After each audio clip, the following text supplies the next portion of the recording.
పవన్ కళ్యాణ్ ఒకసారి నన్ను మాట అంటే నేను చెప్పుతో కొడతాను అన్నాడు. నన్ను చొక్కా పట్టుకొని అడగండి, రోడ్డు మీదకి తీసుకురండి, నేను సమాధానం చెప్తా అన్నాడు. నేను అడుగుతున్నా పవన్ కళ్యాణ్, ఏం సమాధానం చెప్తావు?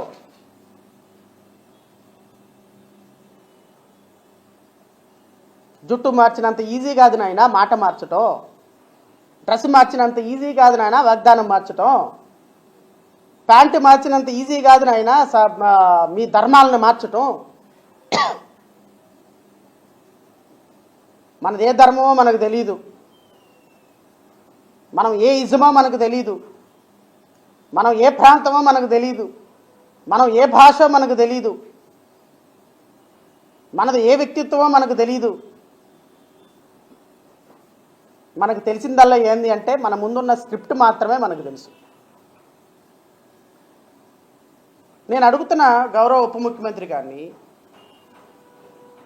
ఈ 18 నెలల కాలంలో ముఖ్యమంత్రి ఉప ముఖ్యమంత్రి పవన్ కళ్యాణ్ వల్ల రాష్ట్రానికి జరిగినటువంటి ఒక మంచి ఏంటి?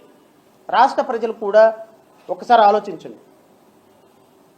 ఇట్లాంటి వ్యక్తుల మాటలు నమ్మి మీరు ఓట్లేసి లక్షల మెజారిటీతో వీళ్ళని గెలిపించి 100కి 100% వీళ్ళకి ఓట్లేస్తే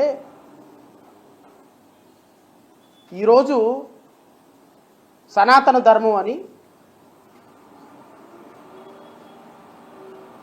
ముస్లిమ్స్ని క్రిస్టియన్స్ని ఈ సమాజంలో దోషులుగా నిలబెడుతున్నాడు పవన్ కళ్యాణ్.